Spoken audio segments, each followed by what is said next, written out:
नमस्कार, न्यूज 9 में आपका स्वागत है। मैं हूं शुभे मिश्रा आपके साथ। अब खबरें विस्तार से। जातीय जनगणना की मांग को लेकर बिहार के सीएम नीतीश कुमार के नेतृत्व में 11 सदस्यीय प्रतिनिधि मंडल दिल्ली में पीएम मोदी से आज 11 बजे मुलाकात करेगा। रविवार को ही सीएम नीतीश कुमार दिल्ली के लिए रवाना हो गए हैं।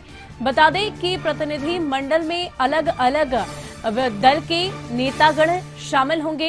राजद विधायक दल के नेता तेजस्वी यादव, जेडीयू से शिक्षा मंत्री विजय कुमार चौधरी, बीजेपी से खान एवं भूतत्व मंत्री जनक राम, कांग्रेस विधायक दल के नेता अजीत शर्मा, सीपीआई विधायक दल के नेता महबूब आलम, एएमआई-एमआईएम विधायक दल के नेता अख्तरुल इमान, पूर्व मुख्यमंत्री और हम के विधायक दल के नेता जीतन राम मांझी, वीआईपी प्रमुख मुकेश सैनी, सीपीआई विधायक दल के नेता सूर्यकांत पासवान और सीपीएम विधायक दल के नेता अजय कुमार जनगणना कराने की मांग को लेकर प्रधानमंत्री से मिलेंगे। दिल्ली में मीडिया के सवालों पर सीएम नीतीश कुमार ने कहा कि पीएम मोदी से मुलाकात का समय मिला है, जनगणना की बात होगी। वहीं बिहार में बाढ़ की स्थिति पर उन्होंने कहा कि इसे लेकर जिलों में अधिकारी काम कर रहे हैं। वहीं मंत्री विजय चौधरी ने दिल्ली रवाना होने से पहले पटना एयरपोर्ट पर पत्रकारों से बातचीत में कहा कि 2021 की जो जनगणना होने वाली है उसे जातिगत जनगणना कराए जाने के अनुरोध को लेकर वो सभी प्रधानमंत्री से मुलाकात करने जा रहे हैं।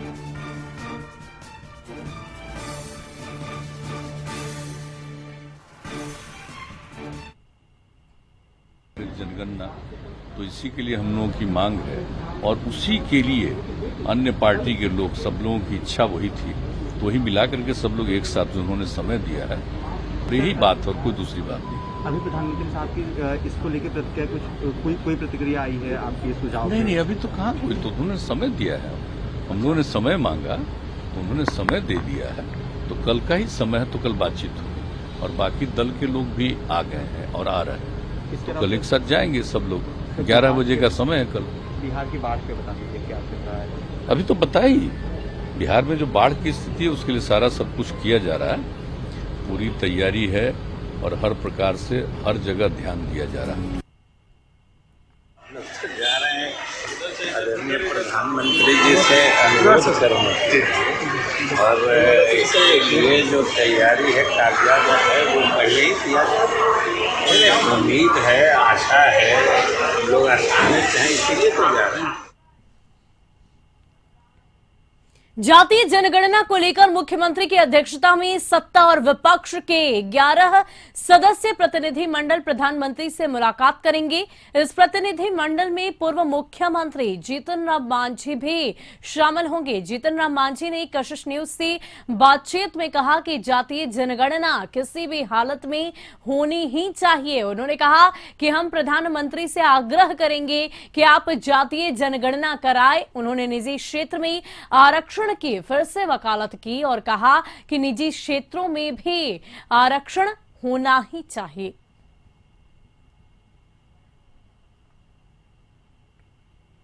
जातीय जनगणना कराने में कोई खर्चा नहीं, बल्कि गरीब लोग जो अभी तक लाभ से वंचित हैं उनको फायदा होगा।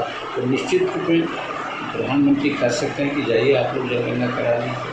एक आदेश के रूप में भी मिल जाए। देश आज़ाद हुआ था उस समय लगभग 70 से 75% तक आम निजी क्षेत्र में, सरकारी क्षेत्र में होता था और उसके बाद आरक्षण मिला उसी के आलोक में। और आज की परिस्थिति है कि सरकारी क्षेत्र में मात्र 15 से 20% रह जाए सेवाएं। तो अगर इसमें आरक्षण नहीं मिलेगा निजी क्षेत्र में, तो हमारे आरक्षण का पॉइंट इम्पोर्टेंट कर दिया। अगर वो कट जाता है तो उस चीज़ को भी हम लोग बर्दाश्त नहीं कर सकते हैं। वहीं कटिहार में डिप्टी सीएम तारकिशोर प्रसाद ने भी जातीय जनगणना को लेकर अपनी प्रतिक्रिया दी। उन्होंने कहा कि ये मामला केंद्र सरकार के अधीन है और केंद्र ही इस मामले में फैसला करेगा। प्रस्ताव पारित किया, उसके आलोक में माननीय मुख्यमंत्री जी के नेतृत्व में बिहार विधानमंडल के सभी दलों के नेता कल प्रधानमंत्री जी से मिलेंगे और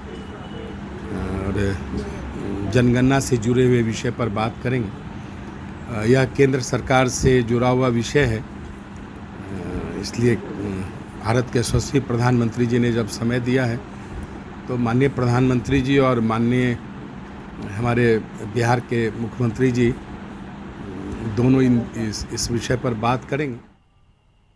और केंद्रीय मंत्री बनने के बाद पहली दफे पशुपति पारस पटना पहुंचने वाले हैं, जिसे लेकर स्वागत की तैयारियों में अलग अलग तरह से राजधानी के चौक चौराहों पर स्वागत में कार्यकर्ताओं ने पोस्टर लगाया है। जानकारी के मुताबिक पशुपति पारस आज 12 बजे दिल्ली से पटना एयरपोर्ट पहुंचेंगे।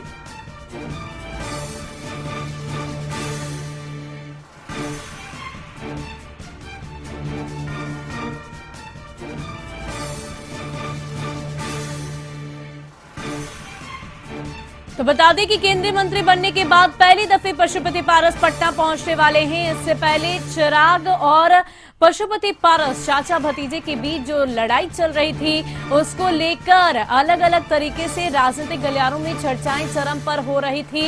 इतना ही नहीं, हाल ही में चिराग पासवान को दिल्ली स्थित उनके पिता के बंगले से बाहर निकलना पड़ा। हालांकि वो बंगला अभी पशुपति पारस को अलॉट नहीं किया गया है, लेकिन इन तमाम बातों के मुखर अगर हम बात करें आज की, तो आज पशुपति पारस पटना आ रहे हैं और ऐसे में राजधानी पटना में अलग अलग चौक चौराहों पर उनके स्वागत को लेकर पोस्टर्स लगाए गए हैं। कार्यकर्ताओं में उत्साह है, उमंग है और जो भी तस्वीर हमारे सामने आएगी हम आप तक जरूर पहुंचाएंगे। पूर्णिया के बनमनखी में डिप्टी सीएम तारकिशोर प्रसाद ने तकरीबन 2 करोड़ की लागत से बने नगर विकास योजनाओं का शिलान्यास किया। गौरतलब है कि हाल ही में बनमनखी नगर पंचायत को नगर परिषद में तब्दील किया गया है, जिसके बाद से इस क्षेत्र के विकास को लेकर नगर एवं विकास विभाग ने कमर कस ली है। बनमनखी के आनंदी जानकी महिला महाविद्यालय में आयोजित इस शिलान्यास कार्यक्रम में बनमनखी के विधायक कृष्ण कुमार ऋषि, कटिहार से एमएलसी अशोक अग्रवाल, पूर्णिया सदर विधायक विजय खेमका के साथ अन्य जनप्रतिनिधि और अधिकारी मौजूद थे।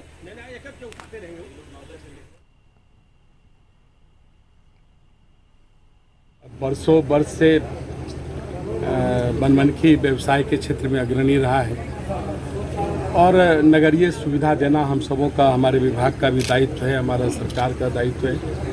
लेकिन कोरोना के कारण हम लोग कहीं न कहीं ठहर गए थे। जो आर्थिक प्रवाह था तो रुका था, उसके कारण समय पर और जो आवश्यक कदम उठाने थे वो उसमें विलम्ब हुआ। लेकिन धीरे धीरे अब इन चीज़ों से हम निकल रहे हैं।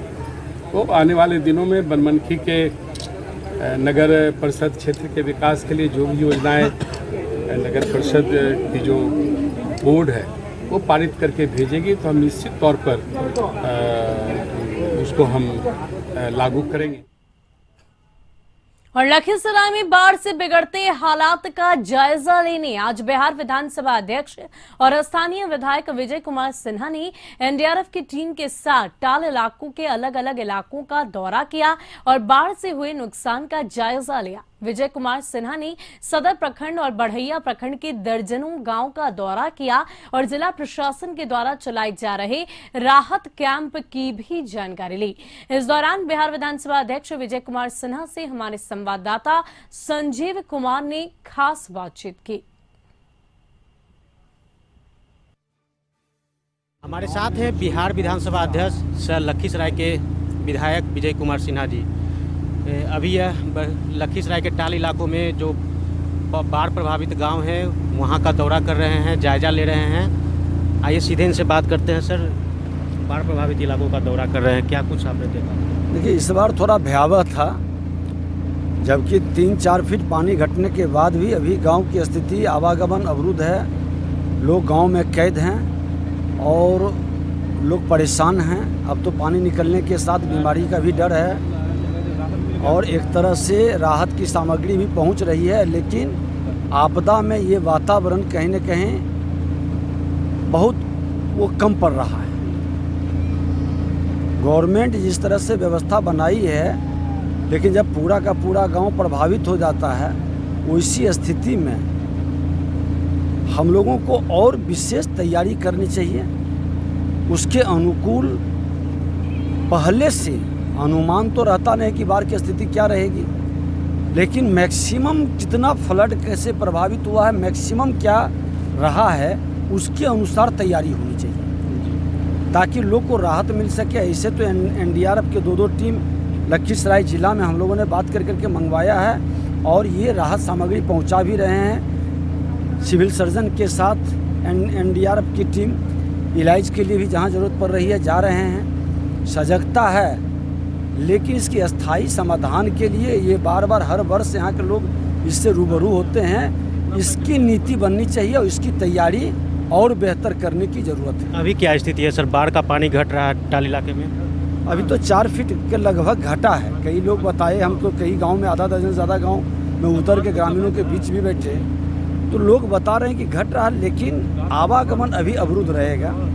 और इसका जो बीमारी होती है जल, सबसे ज़्यादा सर अब महामारी का चिंता सता रहा है सर। निश्चित तौर पर महामारी। आपने कल अधिकारियों के साथ बैठक भी की थी जिला में, इसीलिए हमने कहा है कि टीम को बढ़ाइए और हर पंचायत में 2-2, 3-3 पंचायत के ग्रुप बना करके गांव में एक बार ब्लीचिंग पाउडर है, पीने का पानी जो चापाकल है या जो उसमें हम दवा डालते हैं, इस तरह की व्यवस्था को बनानी चाहिए। पहले से सावधानी बरतें, क्योंकि अभी एक प्राकृतिक आपदा से, कोरोना से जूझ रहे हैं, ऊपर से ये महामारी कहीं ना कहीं बहुत भयभीत कर रहा है। इसलिए सावधानी जरूरी है और पदाधिकारी भी सजग हैं। और इसीलिए एनडीआरएफ की इस छोटे से ज़िले में 2-2 टीम एक्टिव है, काम कर रहा है। तो एक अच्छी चीज़ है कि थोड़ा सा लोग भय मुक्त हैं कि कुछ भी होगा तो हम तुरंत। और बिहार के दरभंगा पहुंची जल संसाधन मंत्री संजय झा ने मीडिया से बात करते हुए कहा कि सभी नदियां नेपाल से निकलती हैं। जब तक वहां पर हाई डैम नहीं बनेगा तब तक कोई उपाय कारगर साबित नहीं होगी। नेपाल इस काम में सहयोग नहीं कर रहा। उन्होंने बिहार सरकार की तारीफ करते हुए कहा कि खुद मुख्यमंत्री के साथ उनका विभाग लगा है और जितना बेहतर बाढ़ के बचाव के उपाय हो सकते हैं वो किए जा रहे हैं। पानी नहीं था उतना और डिपार्टमेंट ने एफआईआर किया है। कुछ असामाजिक तत्व उसको काट दिए हैं, ऐसी जानकारी मिली है। अब वो तो जांच से पता चलेगा सही है कि नहीं। दुनिया में बाढ़ आता है और यहाँ जब पानी आता है, इसी सरकार में इतना मैनेजमेंट किया गया है। जाता ना 6,000 रुपया लोगों के अकाउंट में, पूछिए ना। जहाँ जो एरिया घोषित होता है बीच में नहीं रहता, सीधा अकाउंट में पैसा जाता है। वक्त हो चला है एक छोटे से ब्रेक का। खबरों का सिलसिला यूं ही जारी रहेगा।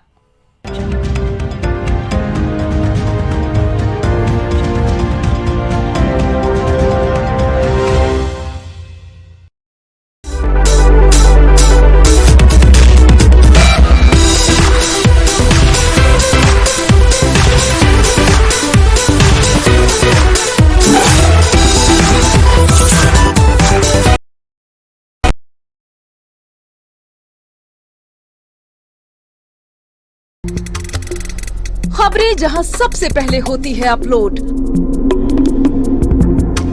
खबरें जहां सबसे पहले होती है अपडेट। एनर्जी योग, आपके स्वास्थ्य का रखवाला। योग, आयुर्वेद एवं प्राकृतिक चिकित्सा का एक विश्वसनीय ब्रांड। एनर्जी योग, रिमेंबर इट। एनर्जी योग। रांची में आप ढूंढ रहे हैं आशियाना। आशियाने के पास ही चाहते हैं स्कूल, कॉलेज, दफ्तर, एयरपोर्ट और स्टेशन। तो पूरे कीजिए अपने सारे सपने। सेल सिटी में आपका है स्वागत। वाइब्रेंट एम्बियंस, ग्रेट लोकेशन, आलीशान कैंपस, शानदार फ्लैट्स। न्यू हाई कोर्ट विधानसभा के करीब है आपका अपना ड्रीम होम। पानी, बिजली, गैस के झंझटों से दूर आपका अपना relax zone. SAIL city, a gift to Ranchi.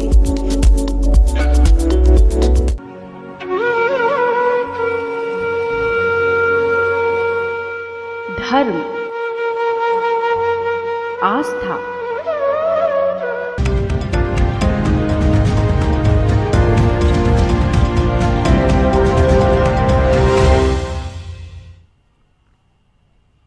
Break के बाद न्यूज 9 में आपका स्वागत है। शुरू करते हैं खबरों का सिलसिला।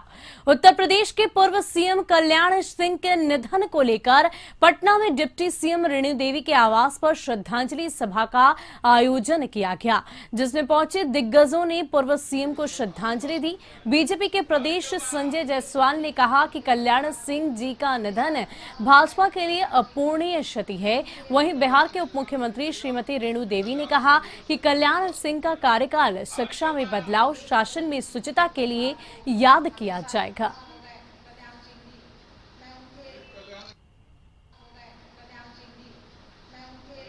योजना नहीं लिखेगा, कल्याण सिंह जी को श्रद्धांजलि। और क्यों हे प्रभु उनके परिवार को हमेशा कल्याण सिंह जी, मैं उनके कल्याण योजना नहीं लिखेगा, कल्याण सिंह जी।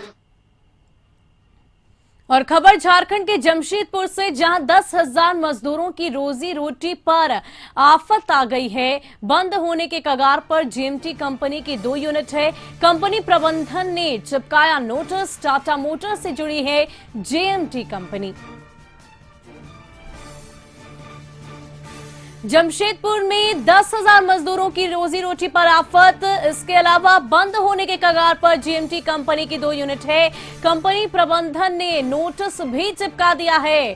टाटा मोटर से जुड़ी है जेएमटी कंपनी। बता दें कि कोरोना काल में काफी ज्यादा परेशानियों का सामना हर एक क्षेत्र में मजदूरों को करना पड़ा है। चाहे किसी भी रोजगार की बात क्यों ना कर ले, इसका प्रभाव हर जगह देखने को मिला है।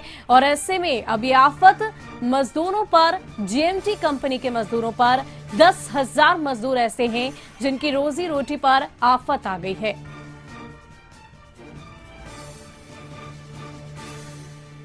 तो अधिक जानकारी के लिए हमारे संवाददाता जमशेदपुर से मनोज जुड़ चुके हैं। मनोज, क्या कुछ जानकारी है, किस प्रकार रोजी रोटी के लिए मजदूरों को तरसना पड़ रहा है, क्या परेशानी है? देखिए, सीधे तौर पे जब कोरोना शुरू हुआ था उसके बाद लगातार ब्लॉक क्लोजर चल रहा था। टाटा मोटर जो है ये बड़ी कंपनी है और टाटा मोटर पर ही आदितपुर स्मॉल इंडस्ट्रीज के लगभग 1500 कंपनी आश्रित है।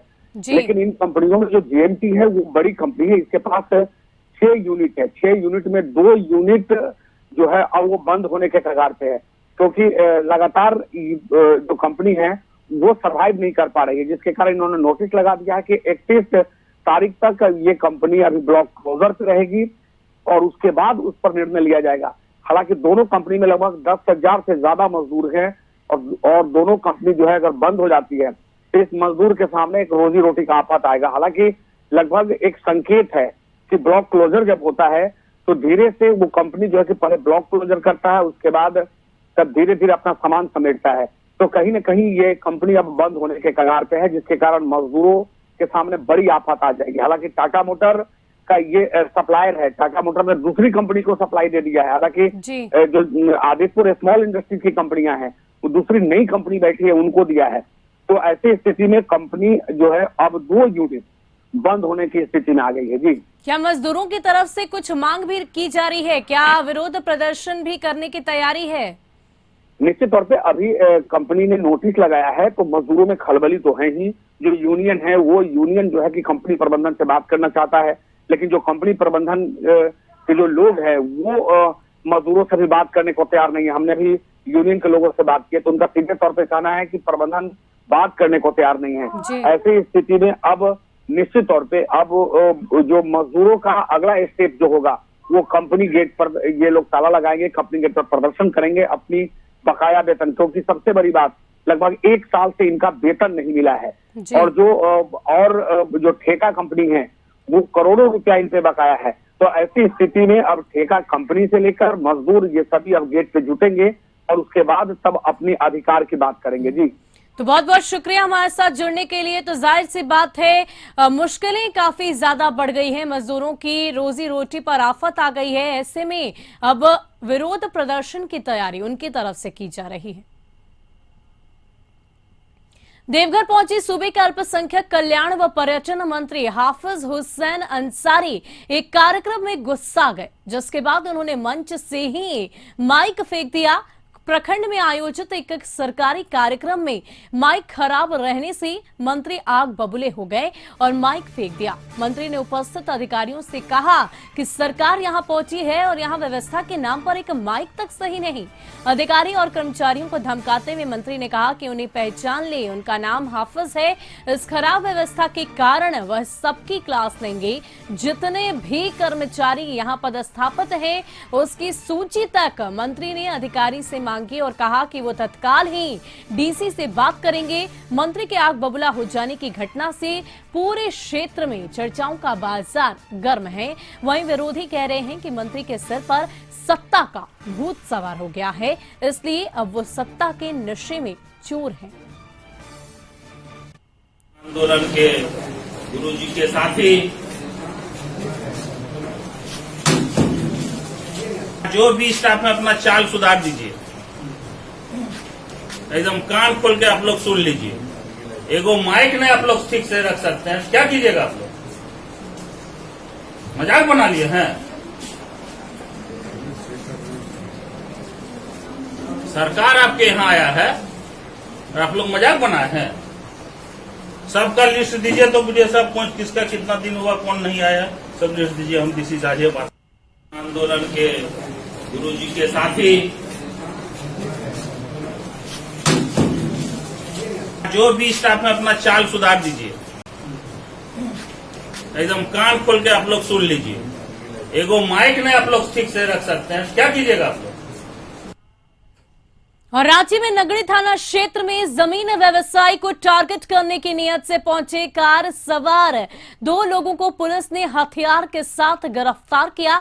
पुलिस अधिकारी ने बताया कि दोनों का आपराधिक इतिहास रहा है। गिरफ्तार अपराधियों में अमानत हुसैन और हफीजुल अंसारी शामिल हैं। एसएसपी सुरेंद्र कुमार झा ने कहा कि 2 अपराधियों की गिरफ्तारी हुई है। पूछताछ में दोनों ने बताया कि नगड़ी थाना क्षेत्र के होटल अनाज के पास कार में बैठकर दोनों जमीन कारोबारी का इंतजार कर रहे थे।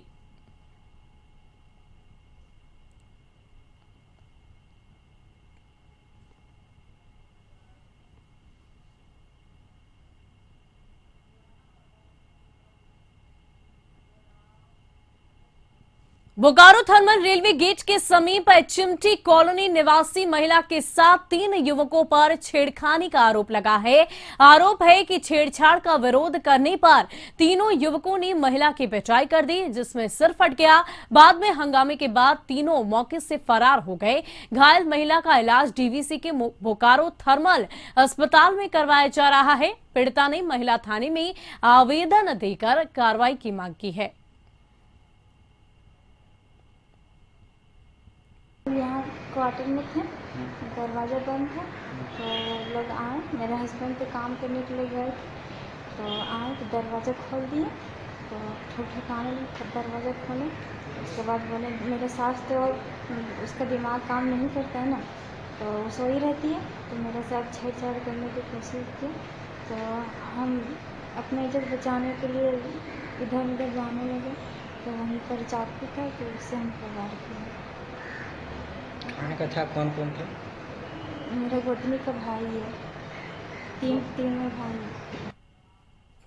और दुमका के बासुकीनाथ धाम में श्रद्धालुओं को मंदिर से दूर रखने के लिए पुलिस फोर्स की प्रतिनियुक्ति की गई है। वहीं बाबा वरदानी नाथ में श्रद्धालु पहुंचकर रुद्राभिषेक के साथ पूजा अर्चना भी कर रहे हैं। भागलपुर से आए कांवरिया संघ प्रत्येक वर्ष बासुकीनाथ पहुंचते थे, लेकिन इस बार बाबा वरदानी नाथ पहुंचकर जल अर्पण किया। स्थानीय लोगों का कहना है कि हाल के दिनों में मंदिर में भीड़ ज्यादा बढ़ गई है।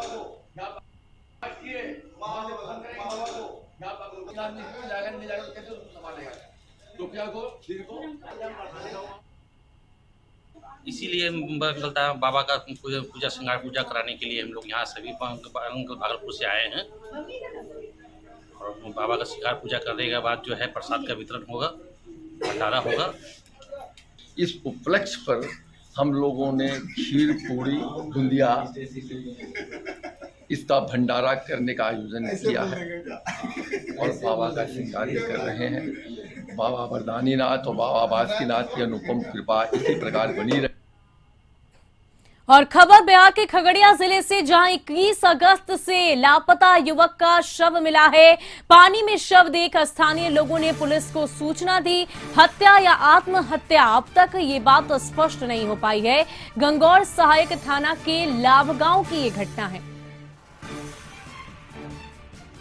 तो 21 अगस्त से लापता युवक का मिला शव। पानी में शव देख स्थानीय लोगों ने पुलिस को दी सूचना। हत्या या आत्महत्या अब तक स्पष्ट नहीं हो पाया है। गंगौर सहायक थाना के लाभगांव की घटना बताई जा रही है।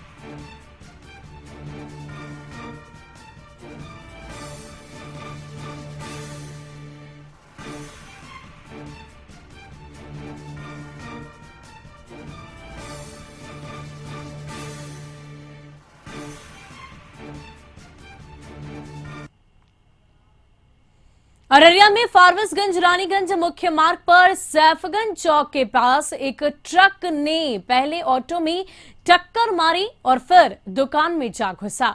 इस पूरे हादसे में ऑटो सवार 4 और एक दुकानदार गंभीर रूप से घायल हैं। घायलों को नजदीकी अस्पताल में भर्ती कराया गया है। डॉक्टरों के मुताबिक 5 घायलों में ज्यादा की स्थिति गंभीर बताई जा रही है। जानकारी के मुताबिक सैफगंज चौक पर खड़े ऑटो में 4 पैसेंजर रानीगंज जाने के लिए बैठे थे। इसी क्रम में फारबिसगंज से रानीगंज की ओर जा रहे एक ट्रक ने टक्कर मार दी, जिसके बाद ट्रक अनियंत्रित होकर दुकान में घुस गया। दुर्घटना होने के बाद सैफगंज चौक पर कुछ देर के लिए अफरा तफरी का माहौल उत्पन्न हुआ। सभी घायलों को स्थानीय युवकों ने काफी मशक्कत के बाद टूटी दुकान और क्षतिग्रस्त ऑटो से निकाला, जिसे इलाज के लिए अनुमंडल अस्पताल फारबिसगंज भेजा गया। सभी घायलों की स्थिति काफी नाजुक बताई जा रही है। दुर्घटना के बाद ट्रक चालक खल्लासी को लोगों ने पकड़ लिया और पुलिस के हवाले कर दिया। सैफगंज चौक पे इतना रफ्तार उसका तेज था कि वो अपना स्टीयरिंग संभाल नहीं पाया। लास्ट में घर और दुकान दोनों में घुसा दिया, जिसमें कि वहाँ बहुत सारे लोग खड़े थे, जिसमें कि कुछ लोग को चपेट में ले लिया, जो कि बहुत गंभीर स्थिति में सबको रेफरल अस्पताल लाया गया, जिसको कुछ यहाँ से रेफर भी किया गया है। टेम्पू भी था और वो एक टेम्पू है जो कि साफ थकचा हो गया है। वहाँ घटना घटने का मेन मकसद है जो वहाँ भर दिन पैसा वसूली होता है। ट्रक रोक कर ट्रक आया, वो पीछे से दुकान में सामान ले रहा था, पीछे से दुकान समेत उड़ा। और बगहा में रामपुरा और मदनपुर के बीच सरकारी वाहन ने एक ऑटो में टक्कर मार दी, जिसमें ऑटो सवार 4 लोग घायल हो गए। हादसे के कुछ ही देर बाद बगहा के एसडीएम मौके पर पहुंच गए और सभी घायलों को एम्बुलेंस से अनुमंडलीय अस्पताल पहुंचा दिया। घायलों में एक की स्थिति गंभीर बताई जा रही है, जिसे बेतिया मेडिकल कॉलेज में भर्ती कराया गया है। हम लोग गए थे, लोग मतलब रक्षाबंधन कुछ भी था, हम लोग गए थे लोग घूमने, ठीक है, वाल्मीकि नगर। और उधर से हम लोग निकले हैं, कोई बिहार सरकार का गाड़ी था। और नंबर हम लोग कुछ नहीं देखे, आप जाके पेशेंट से भी पूछ सकते हैं वो कौन सा गाड़ी था, ठीक है, बिहार सरकार का गाड़ी था। उसी ने हम लोग को मतलब टक्कर मारने की कोशिश किया। जैसे ड्राइवर ऐसे कट किया, गाड़ी पलटी खा गया। और मधुबनी में खजौली थाना क्षेत्र के कसवा मरार गांव में किसी ने खिड़की से घर में पेट्रोल बम फेंक दिया, जिससे घर में आग लग गई। आग लगने की वजह से एक नाबालिग युवती झुलस गई, जिसे सदर अस्पताल में भर्ती कराया गया है। पीड़ित परिवार के बयान पर मामला दर्ज कर पुलिस आगे की कार्रवाई में जुट गई है। मुजफ्फरपुर में बदमाशों ने चप्पल दुकानदार समेत 2 लोगों को अगवा कर पिटाई की। घटना साहेबगंज थाना क्षेत्र के इंद्रदेव चौक की है। अगवा युवक को पुलिस ने घायल अवस्था में बरामद किया और पीएचसी में भर्ती कराया। अररिया में फारबिसगंज नगर परिषद के सफाई कर्मचारियों ने पारिश्रमिक भुगतान को लेकर विरोध प्रदर्शन किया। कर्मचारियों ने अधिकारियों को जातिगत छुआछूत मानने का आरोप भी लगाया है।